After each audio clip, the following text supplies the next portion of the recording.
નમસ્કાર મિત્રો, સ્વાગત છે તમારું અમારી યુટ્યુબ ચેનલમાં। જોઈએ આજના મુખ્ય સમાચારોમાં તો સેનામાંથી નિવૃત્તિ પછી ચિંતાને મારો ગોળી, અગ્નિવીર નહીં થાય હેરાન, આવી રહી છે કૌશલ્ય વીર યોજના। જી હા મિત્રો, નિવૃત્ત સૈનિક અથવા અગ્નિવીરને ભવિષ્યમાં રોજગાર મેળવવા માટે હેરાન નહીં થવું પડે, કેમ કે તે એક કુશળ સૈનિક તરીકે સેનામાંથી બહાર આવશે। સેનાએ તેના સૈનિકો અને અગ્નિવીરોને લગભગ 500 પ્રકારની રોજગારી માટે કૌશલ્ય વીર નામની નવી યોજના શરૂ કરવાનો નિર્ણય કર્યો છે। જોઈએ ત્યારબાદની મોટી ખબરમાં તો કોરોના કાળમાં આ કારણે પીએમ મોદીએ લોકોને થાળી વગાડવાની કરી હતી અપીલ, પરીક્ષા પે ચર્ચામાં કર્યો ખુલાસો। જી હા મિત્રો, પીએમ મોદીએ જણાવ્યું કે થાળી વગાડવાથી કોરોના જતો નથી રહેતો, પણ તેનાથી એક સામૂહિક શક્તિ પેદા થાય છે। જોઈએ પછીની મોટી ખબરમાં તો વાહનો ખરીદવા માટે 75,000ની સહાય, આવી જ એક ખેડૂતલક્ષી યોજના કિસાન પરિવહન યોજના છે। ખેડૂતો પાક ઉગાડે છે, પણ તેને માર્કેટ યાર્ડ સુધી લઈ જવા માટે ટ્રેક્ટર જેવા સાધનોની બહુ જરૂર પડે છે। ઘણી વખત વાહનોના અભાવે પાક બગડી જતા ખેડૂતોને નુકસાન વેઠવાનો વારો આવે છે, એટલે જ સરકાર દ્વારા કિસાન પરિવહન યોજના 2022માં બહાર પાડવામાં આવી છે। આવા વાહન ખરીદવા માટે સરકાર તરફથી સબસિડી પણ આપવામાં આવે છે। ગુજરાત રાજ્યના તમામ ખેડૂતો આ યોજનાનો લાભ લઈ શકે છે। જોઈએ ત્યારબાદની મોટી ખબરમાં તો સુરતનું અંદાજિત 8,718 કરોડનું બજેટ રજૂ, ગત વર્ષ કરતાં 870 કરોડનો વધારો। ઇકો ટુરિઝમ હેલ્થ નવા વિસ્તારો પર કામ પર ભાર મુકાયો છે, કોઈ પણ પ્રકારના વેરામાં વધારો કરશે નહીં। જોઈએ ત્યારબાદની મોટી ખબરમાં તો વ્યવસાય કરવા મળશે 10 લાખની લોન, કેન્દ્ર સરકાર દ્વારા વ્યવસાય કરવા માંગતા નાગરિકોને પ્રોત્સાહન મળે તે માટે અનેક યોજનાઓ અમલમાં મૂકવામાં આવી છે।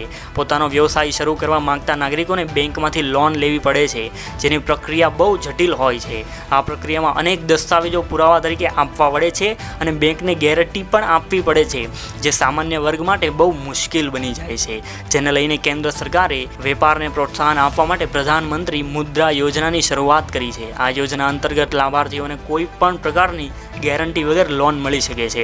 આ યોજનાનો લાભ કોઈ પણ લઈ શકે અને અરજદારે કરવાની રહેતી પ્રક્રિયાની માહિતી આ પરોઢ યુટ્યુબ ચેનલના માધ્યમથી તમને આપવામાં આવશે, તો જોતા રહો અમારી ચેનલ।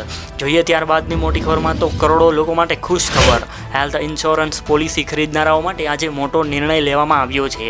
હવેથી દેશને કોઈ પણ હોસ્પિટલમાં કેશલેસ સારવાર સુવિધા મળી શકે છે, પછી તે હોસ્પિટલ ઇન્સ્યોરન્સ કંપનીની લિસ્ટમાં હોય કે ન હોય। જોઈએ ત્યારબાદની મોટી ખબરમાં તો વિદેશ મંત્રી એસ જયશંકરે લીધી નર્મદા જિલ્લાની મુલાકાત, એકતાનગર ખાતે સ્કિલ ડેવલપમેન્ટ સેન્ટરનું કર્યું લોકાર્પણ। જોઈએ ત્યારબાદની મોટી ખબરમાં તો આતંકવાદી સંગઠન સિમી પર મોદી સરકારની કાર્યવાહી, પ્રતિબંધ વધુ 5 વર્ષ માટે લંબાવાયો। કેન્દ્ર સરકારે આતંકવાદી સંગઠન student Islamic movement of India એટલે કે સિમી પરનો પ્રતિબંધ લંબાવ્યો। કેન્દ્રીય ગૃહપ્રધાન અમિત શાહે સોમવારે આ માહિતી આપતા તેમણે કહ્યું કે આતંકવાદને ક્યારેય બરદાસ્ત નહીં કરવાના। પીએમ નરેન્દ્ર મોદીના દૃષ્ટિકોણને મજબૂત બનાવતા સિમીએ યુએપીએ હેઠળ 5 વર્ષ માટે ગેરકાયદેસર ઠેરાવ્યું છે। જોઈએ ત્યારબાદની મોટી ખબરમાં તો 29 તારીખે આણંદના ખંભાતમાં ચોખાના મહત્તમ ભાવ ₹5750 રહ્યા, તેમજ કપાસના ભાવ 5,000થી 7400 રહ્યા હતા, તેમજ મગફળીના ભાવમાં 4500થી 8220 રહ્યા હતા। જોઈએ ત્યારબાદની મોટી ખબરમાં તો ફેક લોન એપની જાહેરાતો પર ટૂંક સમયમાં જ પ્રતિબંધ લગાવશે સરકાર, આઈટી નિયમોમાં ફેરફાર કરશે, સોશિયલ મીડિયા પ્લેટફોર્મ પર ફેક એપ્સનો પ્રચાર બંધ થશે। કેન્દ્ર સરકાર છેતરપિંડી કરનાર એપ્સની જાહેરાત પર પ્રતિબંધ મૂકવા માટે ટૂંક સમયમાં જ નવા નિયમો પર વિચાર કરી રહી છે। જોઈએ ત્યારબાદની મોટી ખબરમાં તો જનધન ખાતામાં 10,000 જમા, કેન્દ્ર સરકાર દેશવાસીઓને આર્થિક રીતે સશક્ત કરવા માટે અનેક યોજના ચલાવી રહી છે। મોદી સરકારે વર્ષ 2014માં પ્રધાનમંત્રી જનધન યોજના શરૂ કરી હતી। આ યોજના દેશવાસીઓને બેન્કિંગ સિસ્ટમ સાથે જોડવાના ઉદ્દેશ સાથે તેમજ સસ્તી નાણાકીય સેવાઓનો લાભ આપવાના ઉદ્દેશથી શરૂ કરવામાં આવી છે। જનધન યોજના હેઠળ તમે ઝીરો બેલેન્સમાં પણ બેંક એકાઉન્ટ ખોલી શકો છો। જોઈએ ત્યારબાદની મોટી ખબરમાં તો મિત્રો હોસ્પિટલ અને શિક્ષણ સંબંધિત પેમેન્ટ માટે ટ્રાન્ઝેક્શન મર્યાદા હવે વધારીને 5 લાખ રૂપિયા કરવામાં આવી છે। વાસ્તવમાં પહેલાં યુપીઆઈ સાથે પેમેન્ટ કરવાની આ મર્યાદા 1 લાખ રૂપિયાની હતી। યુપીઆઈના વધતા ઉપયોગથી અમુક ક્ષેત્રો સાથે સંબંધિત વ્યવહારો હવે પહેલાં કરતાં વધુ સરળ બની જશે। જોઈએ ત્યારબાદની મોટી ખબરમાં તો ફેબ્રુઆરીમાં થશે મોટા બદલાવ, મળતી માહિતી મુજબ સરકારનું બજેટ 1 ફેબ્રુઆરીએ રજૂ કરાશે। સરકાર મૂડી ખર્ચમાં વધારો કરે તેવી શક્યતા, મધ્યમ વર્ગ માટે કેટલીક રાહતો જાહેર થશે, મકાનની ખરીદી અથવા બાંધકામ માટે આંશિક ઉપાડ કરી શકશે, જે ફેબ્રુઆરીથી લાગુ થશે। એસબીઆઈ હોમ લોનની ઓફર પર પ્રોસેસિંગ ફી અને કન્સેશન માટેની છેલ્લી તારીખ 29 જાન્યુઆરી છે। જોઈએ ત્યારબાદની મોટી ખબરમાં તો ફેક કોલથી રહો સાવધાન, સરકાર દેશના કરોડો મોબાઈલ ફોનના વપરાશકર્તાને ચેતવણી જાહેર કરી છે અને ટેલિકમ્યુનિકેશન વિભાગે વપરાશકર્તા વપરાશકર્તાઓને આવા ફોનથી સાવધાન રહેવા જણાવ્યું છે, જેમાં *401 હેશટેગ ડાયલ કરીને અજાણ્યા નંબર પરથી કોલ કરવાનું કહેવામાં આવે છે, જેના કારણે ગુનેગારોને વપરાશકર્તાના નંબર ઉપર તમામ ફોન કરવાની પરવાનગી મળે છે. આનો લાભ લઈને મોબાઈલ નંબર ઉપર ફોન કરીને ખોટો OTP માંગીને બેંક એકાઉન્ટ આખું હેક કરી શકે છે. તો મિત્રો, આવા દગાખોરોથી સાવધાન રહેવા વિનંતી. જોઈએ ત્યારબાદની મોટી ખબરમાં તો ગુજરાતના દરેક ખેડૂતો માટે પાક ધિરાણ અને લોનને લઈને સારા સમાચાર સામે આવ્યા છે. જી હા મિત્રો, ખેડૂતોએ લીધેલી લોનની નવાજૂની કરાવવા ખેડૂતો પાસેથી કેશ પેમેન્ટ માંગવાને બદલે ડાયરેક્ટ બેંકમાંથી જ ઓટો રિવ્યૂ કરી આપવામાં આવશે તેવી ખેડૂતો દ્વારા માંગ કરવામાં આવી છે. ખેડૂતોની બેંકના લોનના પૈસા ભરવા માટે બહારથી વ્યાજમાં પૈસા લાવીને ભરવા પડે છે, જેથી ખેડૂતોને આ ઓટો રિવ્યૂ સુવિધા આપીને થોડી રાહત આપવામાં આવે તેવી માંગો ખેડૂતો કરી રહ્યા છે. જોઈએ ત્યારબાદની મોટી ખબરમાં તો હાઈ સ્પીડ સ્કેટિંગમાં ભારતનો વાગ્યો ડંકો. યુવા સ્કેટરે હંગેરીમાં મેડલ જીતી રચ્યો ઇતિહાસ. મિત્રો, આ છે આપણા ભારત દેશનું ગૌરવ. આના માટે વિડીયોને એક લાઇક તો બને જ. જોઈએ ત્યારબાદની મોટી ખબરમાં તો રાજકોટના મુખ્ય બજારમાં માત્ર 11 લાખમાં દુકાન ખરીદવાની તક. જી હા મિત્રો, રાજકોટના મુખ્ય બજારમાં રાજકોટ નાગરિક સહકારી બેંક દ્વારા બાકી નાણાંની વસૂલાત માટે સ્થાવર મિલકતની હરાજીની જાહેરાત કરવામાં આવી છે. રાજકોટના મુખ્ય બજારમાં આવેલી સ્થાવર મિલકત એટલે કે દુકાનના વેચાણ માટે આ જાહેરાત પણ આપવામાં આવી છે. આ મિલકતનું કુલ ક્ષેત્રફળ 70 ચોરસ મીટર છે. જોઈએ આજની રાશિમાં તો વૃશ્ચિક રાશિના લોકોને વેપારમાં નવા ભાગીદારો લાભદાયી સાબિત થશે. ઉદ્યોગ સાથે જોડાયેલ લોકોને નોંધપાત્ર સફળતા મળવાની સંભાવના છે. ધન રાશિના લોકોને વેપારમાં તમને કોઈ મહત્વપૂર્ણ કામની જવાબદારી સોંપશે. બિઝનેસમાં મહેનત ફાયદાકારક સાબિત થશે અને આજે તમને કોઈ સારા સમાચાર મળશે. સ્વાસ્થ્ય સંબંધિત સમસ્યાઓ દૂર થશે અને ઘરનું વાતાવરણ સારું રહેશે.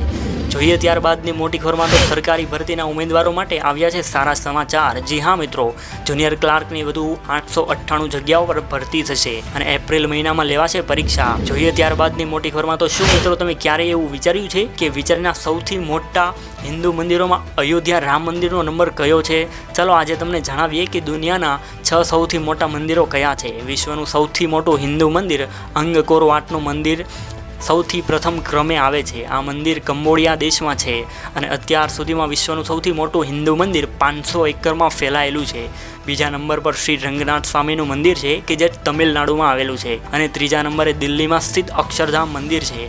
અને મિત્રો, હવે ચોથા નંબર પર અયોધ્યાનું રામ મંદિર છે કે જે 70 એકરમાં ફેલાયેલું છે. જોઈએ ત્યારબાદની મોટી ખબરમાં તો ભારતનો ચાળો કરવો માલદીવના રાષ્ટ્રપતિ મોઇઝુને પડ્યો મોંઘો. ભારતીયોએ માત્ર 3 જ અઠવાડિયામાં બતાવી પોતાની ઓકાત. માલદીવ માટે ભારતીય પ્રવાસીઓ ખૂબ જ મહત્વપૂર્ણ છે, કારણ કે ભારતમાંથી દર વર્ષે મોટી સંખ્યામાં લોકો માલદીવની મુલાકાત લે છે. જી હા મિત્રો, વર્ષ 2023માં માલદીવના ટુરિઝમ માર્કેટમાં ભારતીયોનું યોગદાન 11% જેટલું હતું, પરંતુ તાજેતરના વિવાદ બાદ માલદીવમાં જનારા ભારતીય પ્રવાસીઓની સંખ્યામાં ધરખમ ઘટાડો જોવા મળ્યો છે. જોઈએ ત્યારબાદની મોટી ખબરમાં તો સૌરાષ્ટ્રભરના દર્દીઓને મળશે બમણો લાભ. સૌરાષ્ટ્રની સૌથી મોટી રાજકોટ સિવિલ 700 બેડની જનાના હોસ્પિટલને મળ્યું ફાયર NOC. બિઝનેસ યુનિટની પરમિશન મળતા જ થશે લોકાર્પણ. જોઈએ ત્યારબાદની મોટી ખબરમાં તો 24 કલાકમાં દુનિયાના અબજોપતિઓમાં ઉથલપાથલ. અંબાણી અને અદાણી પહોંચ્યા ટોચ પર. શેર બજારમાં આવેલી તેજીને કારણે એશિયાના સૌથી ધનિક અબજોપતિઓની સંપત્તિમાં જબરદસ્ત વધારો થયો છે. વધતી કમાણીના મામલામાં મુકેશ અંબાણી ટોપ પર છે, જ્યારે અદાણી ત્રીજા નંબર પર જોવા મળે છે અને વચ્ચે ઇલોન મસ્કે પોતાની જગ્યા તો બનાવી જ લીધી છે. અદાણી અને અંબાણી બંનેએ સંયુક્ત રીતે તેમની નેટવર્થમાં $11 બિલિયન વધુનો વધારો કર્યો છે. જોઈએ ત્યારબાદની મોટી ખબરમાં તો મુંબઈ ટ્રાન્સ હાર્બર લિંક એટલે કે અટલ સેતુ પરથી રોજ સરેરાશ 30,000થી પણ વધુ વાહનો પસાર થાય છે. આ સાથે જ તે રોજના ₹61.5 લાખનો ટોલ ટેક્સ વસૂલ કરે છે. જી હા મિત્રો, અટલ સેતુની શરૂઆત પછીના પ્રથમ 15 દિવસમાં જ 4.5 લાખ વાહનો તેના પરથી પસાર થયા હતા, જેના પરિણામે ભારત સરકાર દ્વારા ₹9 કરોડથી વધુનો ટોલ ટેક્સ વસૂલ કરવામાં આવ્યો હતો. જોઈએ છેલ્લી સૌથી મોટી ખબરમાં તો સુરતની યુવતી અમેરિકામાં બની પાયલટ. 22 વર્ષની દીપાલીએ સમાજે મેણા ટોણા માર્યા છતાં પણ તે ડગી નહીં અને અમેરિકામાં જ એકલી રહીને પ્લેન ઉડાવવાનું સપનું સાકાર કર્યું. તો મિત્રો, આજના સમાચારોમાં બસ આટલું જ. ત્યાં સુધી સુરક્ષિત રહો, મસ્ત રહો. જય શ્રી રામ, જય હિન્દ, વંદે માતરમ.